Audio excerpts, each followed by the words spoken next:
Puji nama Tuhan. Hari ini kita bisa berkumpul di tempat ini semua karena kasih anugerah Tuhan, semua karena kebaikan Tuhan. Walaupun cuaca di luar hujan, tapi kita tetap bersyukur hari ini kita boleh ada di tempat ini. Semua karena perlindungan dari Tuhan, amin. Semua karena berkat dari Tuhan. Oleh karena itu kita mari bersyukur, kita bersuka cita bahwa hari ini kita sudah diberkati Tuhan dengan luar biasa. Dengan cuaca dan keadaan apapun kondisi kita, Tuhan selalu ada buat kita. Percayalah, yakinlah, Tuhan tidak pernah meninggalkan kita. Sedetik pun tidak pernah. Jadi kita harus yakin, kita harus percaya. Perlindungan Tuhan sempurna atas hidup kita. Amin Bapak Ibu Saudara. Oh, puji nama Tuhan. Saya undang Bapak Ibu Saudara kita bangkit berdiri. Terima kasih Yesus. Datanglah ke bait-Nya dengan hati bersyukur ke dalam pelataran-Nya. Dengan hati bersuka rasakan dan lihatlah betapa baiknya Tuhan bagi yang berlindung padanya. Akan bersorak-sorai, hey, akan bersorak-sorai. Bersyukurlah kepada Tuhan, sebab Dia baik, bawasannya untuk selamanya, kasih setianya. Bersyukurlah kepada Tuhan, sebab Dia baik, bawasannya untuk selamanya, kasih setianya. Haleluya.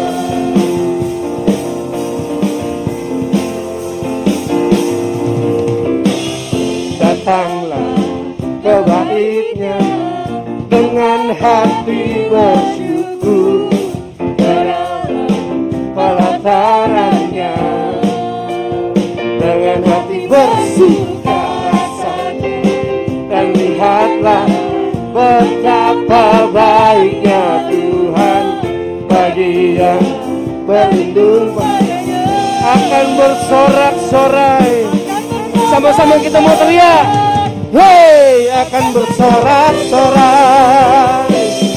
Bersyukurlah kepada Tuhan, sebab Dia baik, bawasannya untuk selamanya, kasih setianya.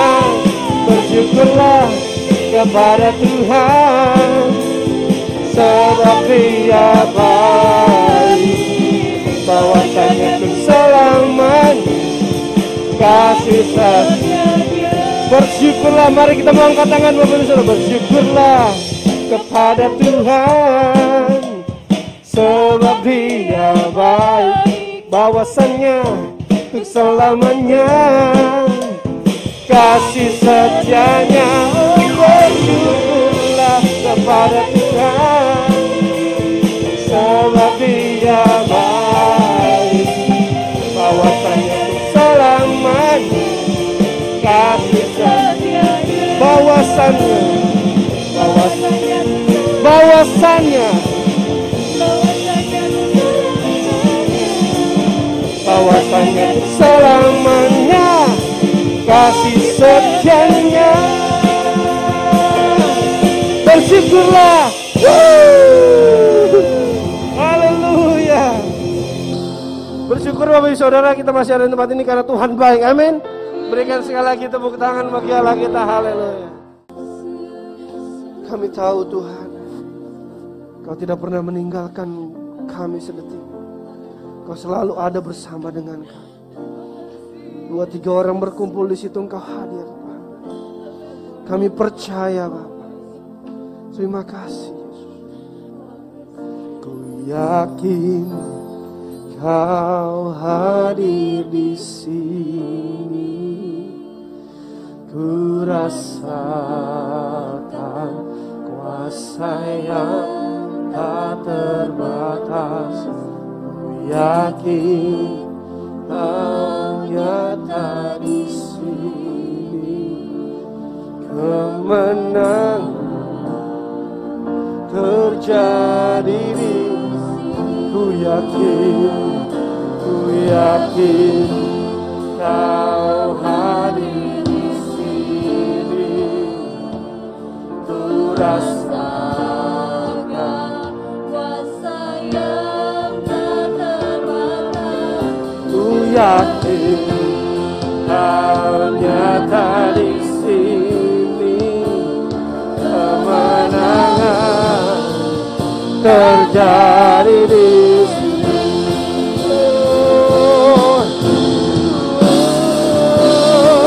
Ku yakin kau hadir di sini, ku rasakan kuasa yang tak terbatas, ku yakin kau nyata di sini, kemenangan terjadi. Ku yakin kau hadir di sini, ku rasakan kuasa yang tak terbatas, ku yakin kau nyata di sini, kemenangan terjadi. Ku yakin kau hadir di sini, ku rasakan kuasa yang tak terbatas, ku yakin kau nyata di sini, kemenangan terjadi di sini, kemenangan terjadi di sini, kemenangan terjadi di sini. Haleluya, haleluya, terima kasih Yesus. Haleluya, haleluya, haleluya. Apa yang menolong setiap kali, kau baik, kau baik, haleluya. Oh, kami percaya Tuhan, Engkau yang setia, Engkau yang kami sembah, Engkau bertakhta di atas pujian kami, dan pekerjaan-Mu turun atas hidup kami, ya Bapa. Kami yakin Engkau ada bersama dengan kami. Kami yakin Engkau ada di atas pujian kami, Tuhan. Dan apa yang kami butuhkan, apa yang kami perlukan, waktu Tuhan hadir, Engkau mencukupkan buat kami. Waktu kami merasakan kehadiran Tuhan, kami tahu perlindungan, penyertaan Tuhan sempurna bagi hidup kami, ya Bapa.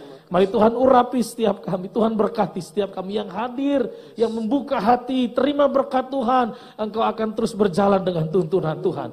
Mari urapan-Mu mengalir bagi kami, kasih setia-Mu Roh Kudus, mari terus bekerja buat kami. Amin. Sekali lagi berikan tepuk tangan buat Tuhan Yesus, puji nama Tuhan. Silakan duduk kembali dalam hadirat Tuhan, Bapak Saudara. Ini saya lupa nih, mau nanya dulu. Jadi dilepas atau enggak tadi ya? Oh enggak usah ya, pakai ini aja ya, oke. Oh biar lebih jelas. Oh ya, oke. Kenapa? Oh, terima kasih ya. Tuhan ampuni dia, Tuhan dia tahu apa yang dia katakan ya. Haleluya saudara ya. Oh haleluya. Karena tadi kan dibilangnya mau direkam gitu ya. Jadi saya menanyakan dulu ya. Ternyata dapat masker gratis. Jadi saya kaget sebenarnya. Puji Tuhan. Jadi pulang-pulang kalau bisa ada 2 ya, tolong ya. Buat cadangan teman-teman ya. Di rumah saya nggak ada yang model begini soalnya ya. Oke. Bapak Ibu yang dikasihi Tuhan Yesus, saya percaya di tahun yang baru ini tetap ada harapan yang baru. Amin. Mungkin situasinya tetap sepertinya tidak, ya kita nggak harapin ya seperti ini akan terus gitu ya. Walaupun ada vaksin, orang ngomong juga masih ada pergumulan. Kita nggak bisa kemudian seenaknya begitu juga enggak, saudara ya.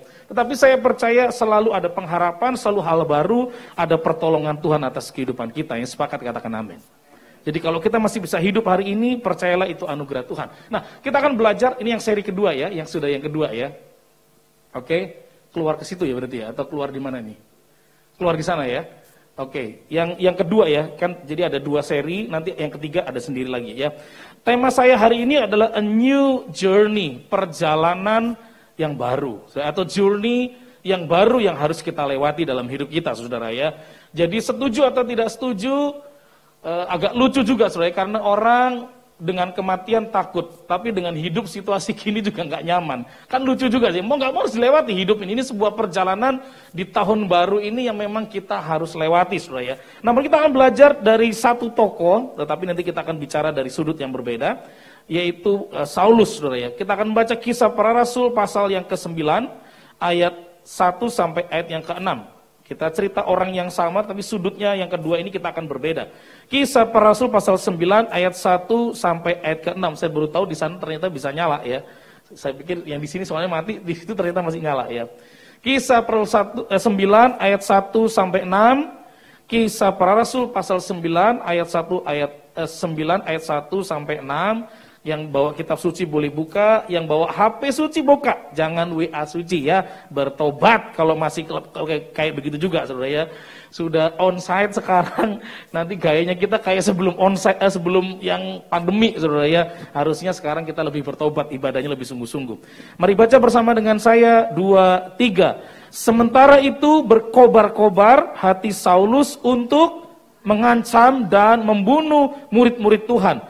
Ia menghadap imam besar, ayat 2, dan meminta surat kuasa daripadanya untuk dibawa kepada majelis-majelis Yahudi di Damsyik, supaya jika ia menemukan laki-laki atau perempuan yang mengikuti jalan Tuhan, ia menangkap mereka dan membawa mereka ke Yerusalem.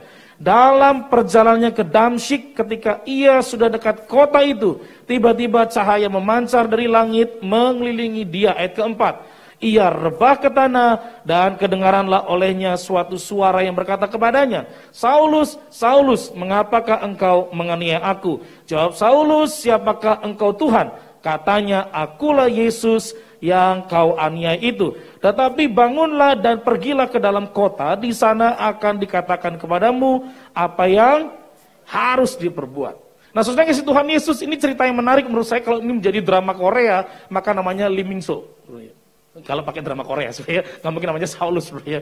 Ini menurut saya sangat dramatis. Karena kenapa? Orang ini secara hati jelas mengancam dan mau membunuh. Jadi semangatnya semangat untuk menghancurkan. Tetapi orang yang mau menghancurkan ini menemukan sesuatu yang ilahi, sesuatu yang luar biasa.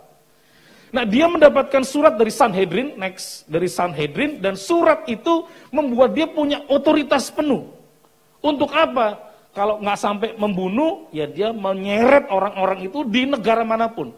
Jadi orang Yahudi di negara manapun, kalau di Indonesia ada orang Yahudi, mereka punya peraturan yang sama di seluruh dunia. Dan harus di bawah hukumnya Sanhedrin. Jadi Yahudi di negara manapun, di Indonesia, di Singapura, kalau ada orang Yahudi dan dia masih mengikuti hukum Taurat, maka cuma satu hukumnya, yaitu mereka ini yang paling berkuasa. Mengerti maksud saya saudara ya? Jadi tinggal dimanapun aturan agamanya sama. Itu maksudnya. Dan orang ini punya power, punya otoritas penuh untuk melakukan hal-hal yang dianggap perlu kalau orang itu keluar murtad dari Yahudi. Dan banyak orang Kristen hari itu memang muncul dari orang Yahudi. Dan orang ini punya hak penuh. Dan Anda tahu orang ini kemudian mengalami perubahan. Nah, buat kita di tahun baru ini, apa yang kita alami? Apa yang kita pelajari? Next. Bapak Ibu, apa yang harus kita lakukan kalau kita belajar dari cerita Paulus hari ini, saudara? Nah, salah satu yang perlu kita pelajari adalah ini. Orang ini jahat. Orang ini punya otoritas full untuk menghancurkan orang Kristen, melakukan penganiayaan, bahkan pembunuhan, dan itu sah bagi agama Yahudi. Tapi dengar baik-baik. Salah satu pelajaran mengugah hati saya minggu ini adalah karena ini. Next. Karena dia berjumpa dengan Roh Kudus. Nah, Bapak Ibu yang dikasih Tuhan Yesus, ini menarik ya. Orang jahat Orang yang gak kenal Tuhan, yang benci malah berjumpa dengan Tuhan, menemukan lawatan Tuhan. Pertanyaan saya, di tengah pandemi ini, Anda ketemu Tuhan gak? Atau malah ketemu setan terus tiap hari? Namanya setan kerugian lah, setan kemarahan lah, setan kebodohan lah, setan ketakutan, terus yang kita omongin itu. Kan aneh saudara ya, mengaku Tuhan, punya Tuhan Yesus, tapi kita selama pandemi gak pernah ketemu Tuhan. Saya mengerti saudara, bahwa ibadah online semakin lama membuat orang gak sungguh-sungguh juga. Lu cek deh, kalau mau jujur kebaktian online, lebih banyak mindahin channel apa enggak? Lebih banyak makan-makan apa enggak? Apa lebih khusyuk? Lebih khusyuk tuh di gereja, karena kenapa? Langsung otak kita kesetel, gereja, jangan macam-macam. Pasti begitu. Kesenggol pun cek haleluya shalom, lu karena di dalam gereja. Coba kalau di rumah, udah segala perbinatangan bisa keluar kemudian saudara, karena settingan mindsetnya udah berubah. Bapak Ibu, di tengah pandemi ini memang kesulitan, tapi pandemi menjadi akademi. Buat Anda mengenal Tuhan secara pribadi loh sekarang. Kalau sekarang kan didorong sama orang, Bapak Ibu saudara yang lagi lemah, percaya Tuhan baik, yang lagi dablek diingetin lagi. Tapi sekarang kalau online itu sendirian. Punya kesadaran enggak? Bahkan para pelayan pun juga mulai kehilangan hadirat Tuhan. Ada teman saya sampai akhirnya mengalami migrain, bukan. Apa yang kalau buminya goyang itu namanya penyakitnya? Vertigo. Karena kenapa? Tertekan karena pekerjaan. Punya usaha 3 bulan gak ada penjualan, tapi dia gak mau pecat orang. Kalau pecat kesian juga dia pikir. Tapi kalau 3 bulan gak ada penjualan Pak, duit yang di deposito terpaksa mesti bayar, operasional. Dan dia tertekan. Dia nangis sama Tuhan. Dan disitu disadar, Tuhan ngomong gini, kamu gak pernah cari aku sebenarnya. Kamu tetap ibadah. Kamu tetap online, kamu rajin ikut Zoom, tapi kamu gak pernah menjumpai aku. Kamu gak pernah bersentuhan terima hadiratku. Sejak itu dia kaget sebenarnya. Karena 3 hari itu dia tidur terus gak bisa bangun, karena bangun vertigo. Dan sejak dia merasakan jawaban Tuhan itu, dia memutuskan tiap 3:30 pagi dia berdoa. Bukan karena online, tapi 3:30 pagi dia doa. Sampai jam 5, terus berdoa. Kesembuhan terjadi, mujizat malah turun kemudian. Apa yang terjadi? Penjualan yang tadinya tidak ada sama sekali, hari itu jual 1. Jadi mobil tuh ya. Jual 1 mobil yang kata orang keuntungan cuma 10 juta. Harusnya pada masa pandemi. Tapi dia bisa 50 juta. Sehingga punya dana untuk operasional 2 bulan. Yang menarik di tengah pandemi, ketika dia mencari Tuhan, hadirat Tuhan, terima lawatan Tuhan, tuntunan Tuhan. Sekarang bukan cuma 1 showroom, sekarang 2 malah lebih gede lagi. Dia tunjukin ke saya videonya ini Pak, puji Tuhan sekarang mobil-mobil yang mewah lagi mulai masuk nih Pak, dan mulai lebih gede lagi. Maafkan saya. Paulus tidak kenal Tuhan, tapi berjumpa dengan Tuhan. Anda yang sudah kenal Tuhan sekian tahun, berjumpa dengan Tuhan apa enggak? Atau para pelayan cuma ribut masalah COVID, datang gereja apa enggak? Karena yang paling rame itu pelayan, yang paling sibuk, paling rame, paling komen, yang paling banyak mengeluh itu pelayan, bukan jemaat ternyata. Di masa pandemi, apakah Anda berjumpa dengan Tuhan? Paulus nggak kenal Tuhan, tapi Tuhan punya sekali lagi hak prerogatif. Tuhan mengasihi, Tuhan menjamah. Dan saya percaya Anda dengan saya orang yang dikasihi Tuhan. Amin. Dan orang yang dikasihi Tuhan punya hak istimewa, yaitu untuk datang kepada Tuhan, jumpa dengan Tuhan. Tapi banyak orang Kristen tengah pandemi malah main-main ibadahnya. Bapak Ibu, karena saya pendeta, percayalah, anak saya paksa ke gereja. Karena pendeta saudara ya, sama lah bapak-bapak yang pendeta ini, pasti anaknya ibadah, dan anak saya mengalami kesulitan ibadah. Karena kenapa? Online. Duduk, kaki naik, kaki. Dia pasti liatin saya, kaki gitu ya. Kakinya kadang begini duduk saudara ya, kadang 2 kaki naik ke kursi. Kebaktian, saya bilang. Kebaktian. Pokoknya kalau ada papanya sama mamanya, pasti saudara. Karena kenapa? Saya mau ajar mereka, lu ini ibadah nak, bukan main-main. Lu gimana Anda mau terima lawatan Tuhan, terima tuntunan Tuhan di tahun yang baru, terima kemenangan? Kita nggak pernah ketemu Tuhan. Kita cuman formalitas ketemu Tuhan. Karena Kristen Ya minggu mesti ibadah lah, mau online mau onsite.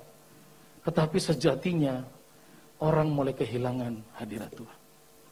Sehingga terjadi di pelayanan, di rumah tangga, ketemu sama anak mulai kemarahan. Ketika Roh Kudus menjamah Paulus atau Saulus waktu itu. Tapi yang kedua penting, apa itu? Next, namanya respon. Amin. Respon itu apa yang kita lihat, apa yang kita dengar, apa yang kita rasakan. Orang merespon. Betul nggak saudara ya? Salah satu respon saya tahun ini, di tengah pandemi tahun lalu adalah harus mengajar anak saya yang kelas 1 SD di rumah. Adakah Bapak Ibu yang anaknya baru kelas 1 SD bisa angkat tangan? Yang menemani sekolah online, ada? Oh nggak ada ya? Anaknya kuliah semua kelihatannya saudara ya. Luar biasa, ini sudah tua-tua rupanya. Saya ini generasi X yang saya khotbahkan ternyata ya. Nah, anak saya itu dari 3 yang SMA sama SMP lepas sendiri bisa. Paling cuma ngontrol, udah belajar belum? Pokoknya sampai jam 1 itu jam belajar. Nggak boleh main gadget, semua jam belajar. Sesudah itu istirahat, tapi ada jam belajar lagi, terus kemudian boleh main apapun atau ngapain. Jadi sudah diatur sudah ya. Tapi kalau anak kelas 1 SD kan nggak bisa. Menurut teman saya seorang psikolog, kesulitannya adalah karena anak-anak harusnya kalau TK dan kelas 1 itu selalu diseragamkan. Makanya duduknya, bajunya, aturannya diserahkan supaya apa? Jadi habit. Betul nggak? Nah sekarang kita orang tua nggak biasa bikin anak bikin peraturan. Habit. Puji Tuhannya sudah buat kebiasaan. Kalau lagi sekolah, meja yang ini. Jadi anak saya kalau sekolah mejanya itu. Nggak boleh buat kakaknya, cicinya juga nggak boleh. Itu meja sekolah dia.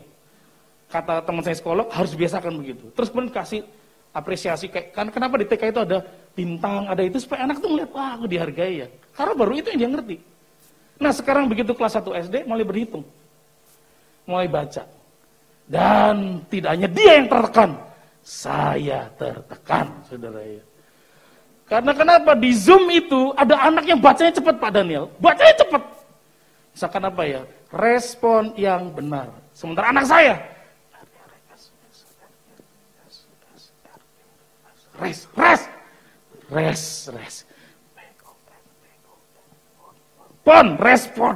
Respon. Untuk baca respon yang benar butuh 2 menit. 3 tambah 5 berapa nak? 7 Pak. 2-nya dari mana? Waduh saya tertekan saudara ya. Anak saya setiap kali saya temenin dia makin tegang. Saya pun makin tegang saudara ya. Dan ketika berdoa Tuhan ngomong gini. Tuhan ini gimana saya? Tuhan bilang gini, yang bodoh kamu, bukan anakmu. Loh, dia hitung-hitung ada bisa kalau saya yang bodoh.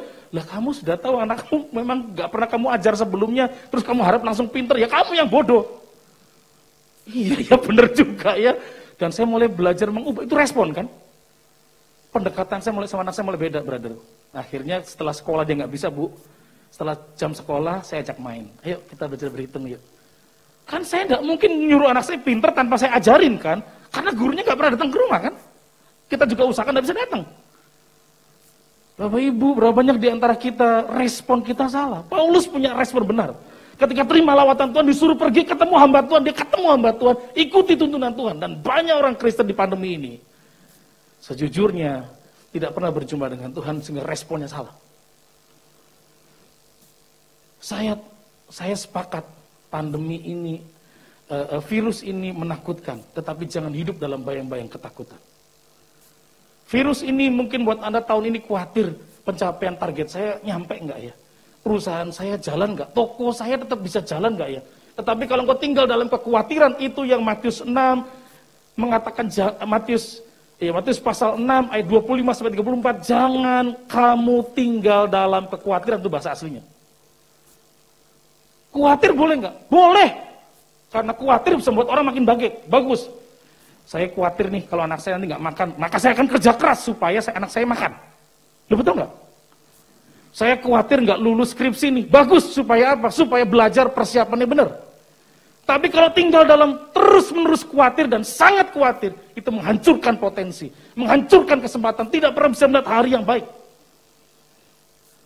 Itu respon, Bapak Ibu. Tadi pagi saya bilang, di tengah pandemi ini semua jadwal khotbah saya berhenti. Setahun. Biasanya khotbah 40-50 kali sebulan. Begitu pandemi, 30%. 70-nya hilang. Terus setiap bulan nggak jelas. Kelas-kelas motivasi nggak jelas. Kelas kepemimpinan nggak jelas semuanya. Tapi perlahan-lahan bener ya, cari Tuhan. Punya respon yang benar, tetap belajar. Tetap menyiapkan diri. Ternyata Tuhan mulai bukakan tuh. Tuhan perkenalkan orang-orang baru. Bahkan di tengah pandemi, ya memang perusahaan yang kita bangun masih nyungsep. Jadi nggak cuma Anda yang rugi, kami juga rugi. Jangan Anda bilang, Bapak kan cuma khotbah doang. Enggak, kita buka usaha tahun lalu. Sudah investasi 1,5 miliar. Kerugian kita 350 juta Desember kemarin. Rugi. Belum ada keuntungan, BEP pun belum. Tapi percayalah kita harus punya respon yang benar. Jangan-jangan suami istri yang tadinya nggak WFH pun jadi persoalan kemudian. Karena kenapa? Yang tadinya cuma ngomong 2 jam, 2 menit, 10 menit, sekarang 24 jam ketemu bareng. Itu juga persoalan. Dulu kalau pulang lihat senyum dia menyenangkan, sekarang 24 jam lihat senyum dia persoalan. Karena di jam 9 malam senyumnya itu keluar taringnya. Atau jam 9 pagi senyumnya juga beda. Karena kenapa? Ternyata sebenarnya ini duit tinggal dikit, disenyum sambil kasih tahu duit tinggal dikit. Terus kita mau ngapain? Makan apa besok? Dan kita para suami kebingungan. Bapak Ibu, Paulus responnya benar. Kesulitan datang nggak di pelayanan? Iya, tapi perhatikan, Paulus tidak pernah lari dari pelayanan. Kematian mendekat gak? Mendekat. Dipatok ular lah, kapal karam lah, kelaparan, ada semuanya. Tapi dia punya respon dengan pelayanan benar. Amin. Bapak Ibu kasih Tuhan Yesus, apakah Anda hari-hari ini responmu hanya berdasarkan intuisi aja? Aduh, tinggal dikit nih, langsung berlindung. Tinggal sedikit nih, kurang, langsung lakukan itu. Atau apa yang kita pikirkan datang dari pikiran-pikiran Tuhan, Bapak Ibu. Sehingga supaya kita punya respon yang benar, yang ketiga, change your life, change your mind, change your life. Next. Change your mind, change your life. Artinya bayar perpuluhan, diberkati. Itu bahasa Inggrisnya, saudara ya. Change your mind, change your life. Kalau Anda mengubah cara berpikir, maka akan mengubah cara hidup Anda. Peperangan terbesar kita bukan dengan pandemi. Peperangan terbesar kita bukan dengan kesulitan dagang kita, usaha kita. Tapi peperangan terbesar kita di kepala kita. Itulah kenapa saya suka jargonnya dari tulisan John C. Maxwell dalam bukunya Thinking for a Change. Jargonnya bilang gini, everything next begin with a thought. Everything begins with a thought. Segala sesuatu dimulai dengan perpuluhan. Bukan ya. Segala sesuatu dimulai dari pemikiran. Pesawat keluar dari mana? Ketika Wright bersaudara berpikir itu burung bisa terbang, orang bisa pindah nggak di atas? Muncul pesawat terbang. Betul nggak? Semua dari pikiran. Ketika Graham Bell merasa bahwa kalau pakai kode Morse kok kelamaan ya, suara bisa nggak? Muncullah telepon kemudian. Betul nggak? Ketika anak muda ini berpikir ke depan perlu apa ya? Ke depan itu listrik. Sehingga muncullah Tesla, namanya Elon Musk. Karena kan dari pikiran. Kalau Anda memasuki tahun baru udah mikir, amsyong. Tahun kerbau, amsyong saudara-saudara. Diseruduk sama kerbaunya. Tapi kalau pikiran kita benar, memulai hari juga benar. Amin. Sehingga di awal tahun ini, saya ngobrol sama teman, anak rohani saya yang jadi pebisnis. Tapi sebelum itu Desember, ketemu teman juga yang usaha. Oktober saya berdoa sama Tuhan. Mulai Oktober sampai Desember, Tuhan, what I should to do for the next coming year. Yang artinya apa yang harus saya lakukan tahun depan. Saya mesti ngapain nih? Dan sepanjang dari Oktober, Desember, Tuhan ngomong, tahun kerja keras tahun ini buat saya. Nggak tahu kalau buat saudara, mungkin tahun kelimpahan, tahun berkat, pengharapan, mujizat buat saudara. Tapi buat saya, tahun kerja keras. Terus saya mesti ngapain Tuhan? Dan sekali lagi, semua dimulai dari apa yang kita pikirkan. Saya berpikir, ya udah saya akan berjalan apa adanya. Tetapi muncullah orang-orang yang Tuhan tempatkan dalam diri saya, ketemu ngobrol. Pelayanan akan terjadi seperti ini, kita diskusi. Bisnis akan seperti ini polanya, betul. Dan Anda tahu bulan Juni anak rohani saya di Surabaya ngomong, "Kak, kenapa kakak nggak jualan aja?" Wah, pendeta Pak Daniel masa jualan gimana? Loh kenapa emang zamannya sekarang jualan kok online? Oh iya betul juga ya. Coba online, akhirnya jualan makanan dari Juni. Bantuin istri ngomongnya sebenarnya, bantuin istri. Jualan makanan. Ya lumayan buat bayar ART bisa ternyata sebulan. Loh, cara Tuhan sebenarnya. Tapi jawab khotbah pelayanan ternyata Tuhan juga pulihkan. Tahun lalu begitu Maret muncul berhenti. Saya tanya Tuhan, saya mesti ngapain? Roh Kudus ngomong, tetap pelayanan. Berhenti, gereja semua tutup, kantor tutup, bahkan proyek saya sama bank juga tutup. Nggak bisa, tetap pelayanan. Ngapain tuh nih anak saya ngomong, "Pak, bikin IG live, Pak." Hah, IG live itu gimana? Saya nggak tahu bikin IG live. 2 kali live pertama, yang mencet live-nya itu putri saya. Karena saya takut salah. Mencet live, itu bukan saya, anak saya. Dan di sebelahnya dia nemenin saya. Supaya saya nggak salah ngomong. Sekarang udah lebih hebat. Dan Anda tahu ternyata saya melayani dengan cuma orang Jabodetabek, ada Balikpapan, ada orang Merauke, ada orang Portugal, Tegal ya, dekat Brebes ya. Semarang, Surabaya, tapi yang luar biasa, Malaysia, Timor Leste, teman-teman dari Australia, Amerika, Jepang pasti ngikutin. Ternyata lebih luas. Ada berkat nggak? Nggak ada. Saya nggak pernah bilang kasih perpuluhan ke kiri saya, nggak ada. Tapi anehnya ada orang-orang kirim makanan ke rumah saya. Itu cara Tuhan kan? Betul nggak? Coba kalau begitu pandemi nangis mulu, kecewa, Tuhan kok nggak baik. Ya kita tidak akan melihat bahwa satu hari itu banyak kesempatan Tuhan kasih. Banyak hikmat yang Tuhan taruh. Respon kita benar dimulai dari pikiran kita, saudara. Next. Apa yang kita dapat hari ini tergantung dari keputusan kita di masa lalu. Apa yang kita dapat besok tergantung dari keputusan kita hari ini. Apa yang kita pikir hari ini. Betul nggak? Setelah 10 bulan online, saya menyadari, ternyata, maaf ya Bapak Saudara, dalam bahasa pasar itu namanya, dalam bahasa dunia usaha namanya market. Market pelayanan saya berkembang, Pak. Gak cuma Jakarta, Malaysia, atau Singapura, bisa paling jauh Thailand. Sekarang enggak, ternyata orang Jepang ngikuti dengar saya khotbah, teman-teman di Timor Leste juga dengerin, di Amerika dan Australia juga dengerin. Kalau bicara dunia usaha, berarti saya makin lebar tuh marketnya. Maaf ya, ini kalau saya menggunakan istilah yang salah, saya minta maaf. Tapi maksud saya adalah keputusan 10 bulan lalu berpengaruh ke hari ini. Amin. Ketika saya belajar online jualan makanan sama istri saya, berpengaruh sama hari enggak? Berpengaruh. Dan orang mulai dengar itu nama Deli Food Plus. Bagi yang enggak dengar saya kasih tahu. Ya. Loh itu pengaruh. Selesai. Enggak rencana Tuhan. Sekali lagi apa yang kau putuskan, apa yang kau terima hari ini karena keputusan di tangan lu. Tapi kalau Anda diberi tahun yang baru, putuskan, pikirkan yang baik. Supaya di masa depan kau terima yang baik. Amin. Dan di awal tahun, seorang sahabat ngomong pada saya begini. Bagaimana mungkin kita bisa dipercaya Tuhan besar kalau kita nggak belajar membuka diri kita untuk setiap kesempatan yang Tuhan beri. Oh, saya kaget sebenarnya. Maksud kamu gimana? Ya kakak kan punya banyak channel, punya banyak orang. Bikin usaha baru lagi. Lu saya udah bikin usaha. Nyungsep nih usaha saya. Nyungsep. 350 juta habis. Dari modal 1,5 miliar, barang ada nggak bisa kejual. Barang ada nggak bisa digunakan. Kantor ada, bikin orang, gaji orang terus setiap bulan. Pasti ada cara Tuhan. Saya mikir, maksudnya apa? Maksudnya apa?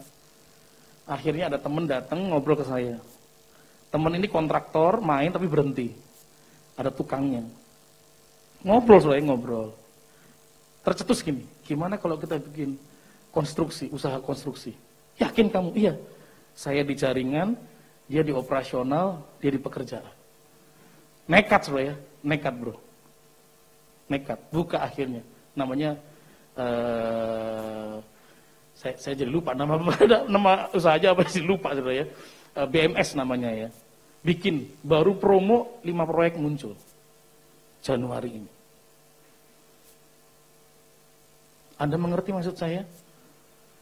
Anak-anakmu dorong, hidupmu dorong di sana. Berjumpa dengan Roh Kudus, berjumpa dengan Tuhan, responnya harus benar. Dimulai dari mana? Cara berpikir mesti benar. Dan cara berpikir benar tergantung dari siapa? Buku yang Anda baca dengan siapa Anda bergaul. Kalau untuk dunia usaha bro, dunia usaha, nilai saya 6. Saya ngerti, saya belum tahu. Maka saya harus deketin Pak Rian, orang dengan nilai 9. Pengusaha yang sukses, pemilik bangunan yang bagus, supaya dia ngajarin saya. Loh betul nggak? Triknya. Tapi kalau untuk khotbah, saya ajarin saudara. Gak sombong saya, congkak saudara. Kalau masalah nyusun khotbah, bikin materi, saya ajarin. Loh karena kenapa? Saya tahu nilai saya di situ bagus. Anda mengerti maksud saya? Itu pola pikir tuh. Kalau Anda diberi hari ini, dengar baik-baik, hari ini kesempatan terbaik. Tapi dimulai dari apa yang kita pikirkan Bapak Ibu. Bapak Ibu dikasih Tuhan Yesus, kalau pikiran kita sudah benar, maka yang keempat, Paulus menunjukkan, good perform. Kinerja yang baik. Karena pikirnya tahu, pelayanan ini untuk memuliakan Tuhan. Hidup saya ditangkap oleh Tuhan yang terbaik. Perhatikan, Paulus mengatakan mati adalah keuntungan, tapi kalau aku hidup bagi Kristus. Amin. Kalau Anda mengenal Tuhan dengan benar, ngomongnya sama nggak?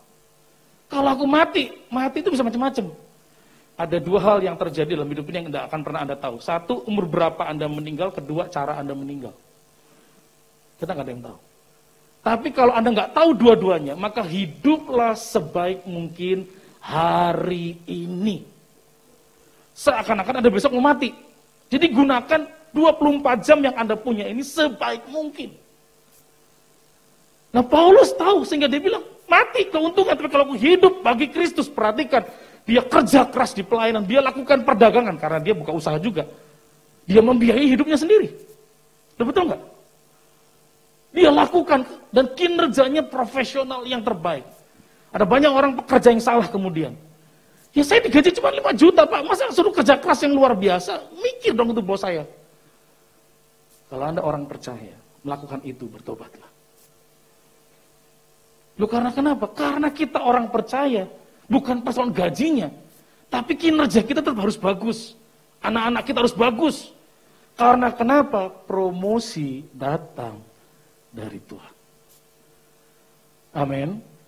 Waktu saya mau ke proyek baru, saudara, kan ada satu bangunan minta kita konstruksinya. Saya datang, ketemu pemilik, teman saya kebetulan. Pas di perjalanan ada orang yang saya baru kenal sebenarnya. Terus kita diskusi. Loh, ngomong sepakat ada usaha baru ternyata. Loh, cara Tuhan luar biasa ya. Tapi saya bilang, saya terus terang kalau ini baru ngerti nih. Jadi kita harus menunjukkan hal-hal yang baik. Jadi saya mau ya, dihitung, diatur, aturannya gimana, pembagian, semua jelas. Karena saya nggak tahu nih, yang satu ini saya nggak ngerti sebenarnya. Tapi saya cara kerja mereka tuh luar biasa. Ternyata di tahun yang baru ini betul ya. Kalau Anda jalan dengan Tuhan, dia bukakan jalan dengan cara yang luar biasa. Amin. Tetapi responmu mesti benar. Satu hari, itu kesempatan. Tapi respon mesti benar. Nah respon yang benar muncul dari cara berpikir yang benar. Yang dipengaruhi dengan apa yang Anda baca. Kalau Anda baca selalu ketakutan dengan COVID ini, ya silahkan. It's okay. Tetapi jangan nakutin orang lain. Saya senang sekali sebelum COVID, sebelum Jakarta ditutup kemudian, saya khotbah di Bandung. Itu terakhir 15 Maret. Dua-duanya pendeta ini, Bapak Gembala dan Ibu Gembala itu dokter. Saya punya teman dokter muda, tapi menjelaskannya itu membuat orang, jujur ya, saya pun juga ketakutan tuh. Hati-hati ya. Kata hatinya nggak salah, cuman penekanannya itu berbeda. Terus saya ketemu pendeta ini, terus saya tanya, Pastor, kan COVID ini katanya gimana sih sebenarnya COVID ini tuh dia jelasin bro ya. Dia jelasin di depan jemaat. Waduh, cara menjelaskannya karena mungkin gembala juga Pak. Tapi juga sudah senior pelayanan dan tahu bagaimana ketakutan massa, cara menjelaskan itu menenangkan sekali. Bukan berarti membuat orang seenaknya, ngerti maksud saya? Enggak menjaga pakai masker itu enggak, tetap harus, dia bilang tetap pakai masker, kita ada protokol kesehatan, tetap semua diikutin ya. Tapi dijelasin itu menenangkan orang. Dan itu membuat pikiran saya melihat COVID ini berbeda. Ini pasti ada rencana Tuhan, diizinkan Tuhan, ada perkara-perkara yang baik untuk Anda dengan saya. Cuman responnya benar apa enggak? Cara berpikirnya benar apa enggak? Maka bergaulah dengan orang yang benar. Amin. Loh iya dong, dengan siapa Anda bergaul mengaruhi siapa Anda. Saya punya teman tuh saudara ya, yang kalau di chat WA gitu ya, selalu kata yang sama. Dikeluarin. Pertama menyenangkan, asik, lama-lama bosan juga lihat dia gitu. Karena yang selalu di-sharingkan hal-hal yang membuat kita agak nggak nyaman kalau bacanya. Jadi kita nggak nyaman. Bapak Ibu, apakah Anda sudah bergaul dengan orang-orang yang buat Anda lebih baik? Karena akan mempengaruhi pola pikir kita. Kalau pola pikir benar, kinerja kita benar. Sebagai seorang ayah, tadi saya bilang saya gagal jadi ayah waktu mengajar anak saya. Tapi waktu berdoa, Roh Kudus ngomong, saya bilang, Tuhan bantu saya ngajar anak saya. Ternyata saya pikir istri saya karena perempuan pasti lebih lembut, Pak. Saya bilang, saya kok kesel ya ketika mengajar JJ ini ya. Coba gantiin kamu yang malam ngajar. Karena istri saya lembut. Nggak kayak saya meletup-letup orangnya ya. Begitu istri saya ngajar 5 menit, JJ! Sama kayak saya. Nggak beda ternyata. Akhirnya saya ajak doa bareng. Ayo kita doa yuk minta hikmat Tuhan. Akhirnya kita sepakat. Ingat, di dalam Tuhan selalu ada solusi. Cuman Anda mau berubah apa enggak? Kan itu persoalannya. Kalau Anda berubah, engkau dipercaya oleh Tuhan.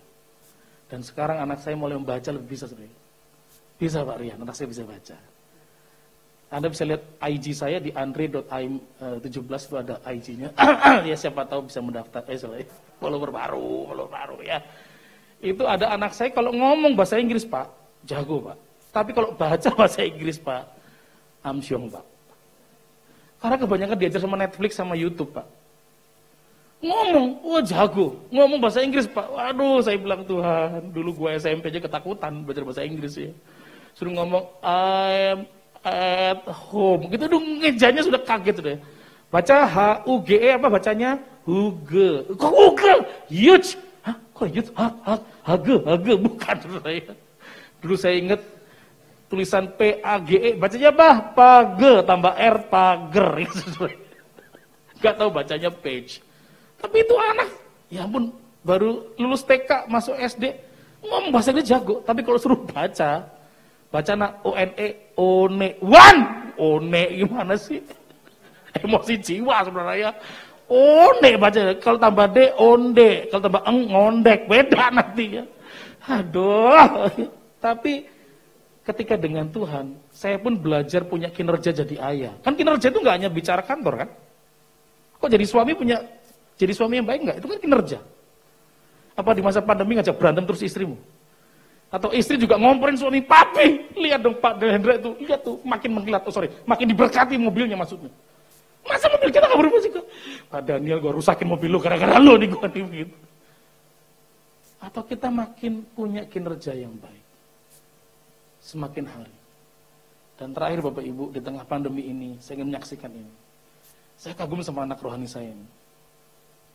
Dia keluar, Pak Pendeta, keluar dari kantornya yang lama, di Bandung. Gajinya Anda tahu kira-kira berapa? Bisa tebak nggak? Anak muda seperti kamu, gajinya berapa? Paling tinggi deh, yang WL. 12 juta. Dia juga sama sih, satunya betul. Cuman 117 juta. 1 bulan. 117 Pak, makanya nyumbang gereja dia gampang banget. Tapi keluar dari kantornya. Lu gila apa? Kapan lagi bisa 117 gini? Pastor, aku gaji 117, aku kasih perusahaanku sekian ratus miliar. Terlalu kecil. Songong. Saya kan nggak ngerti sebenarnya. Tapi maksudnya dia tunjukin kinerjanya. Kamu keluar. Begitu keluar Januari, masuk 5 perusahaan. Terus saya bingung kok bisa ya? Bisa Pak ternyata. Karena orang lihat kinerja. Kinerja itu dibangun bertahun-tahun. Semasa pandemi kalau Anda main-main, ya terimalah hari ini. Tapi besok jangan lakukan yang sama. Hari ini kita berubah. Amin. Sehingga bisa dipercaya lebih. Saya kaget loh, masuk 50, satu jadi direktur, satu jadi GM, tapi bidang usahanya beda-beda. Sudah gitu buka 3 usaha baru. Jadi ada 8 hal dilakukan di tahun pandemi ini.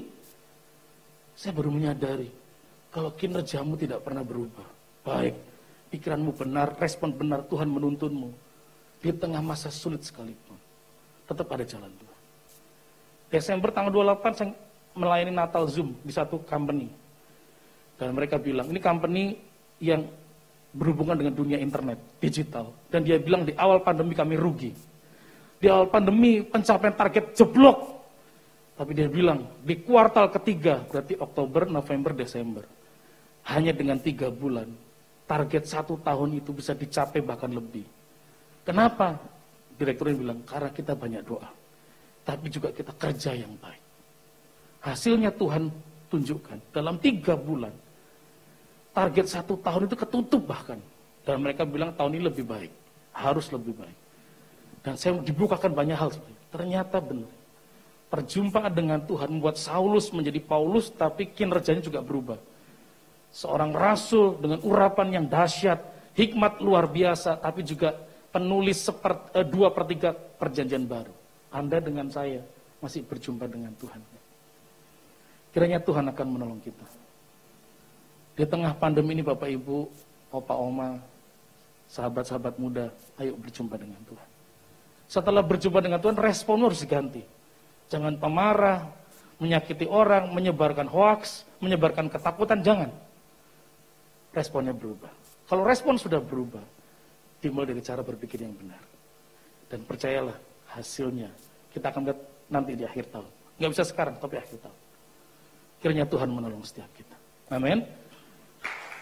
Mari kita akan berdiri bersama-sama dengan Tuhan. Tuhan Yesus yang baik, urapi setiap kami, berkati setiap kami, nyatakan kasih dan karunia Tuhan bagi hidup kami. Sehingga memasuki tahun yang bagi orang dikatakan sulit. Tahun di mana rasanya tidak ada pengharapan. Tahun di mana rasanya pintu-pintu tertutup. Tetapi di dalam Tuhan, semua pintu dapat dibukakan. Di dalam Tuhan, semua kemungkinan terjadi. Dan ajar kami Tuhan. Sewaktu kami mencari wajah Tuhan, kami mencari dengan kesungguhan. Sewaktu kami diberi kesempatan datang kepada Tuhan, setiap hari kami menikmati perjumpaan secara khusus dengan Tuhan.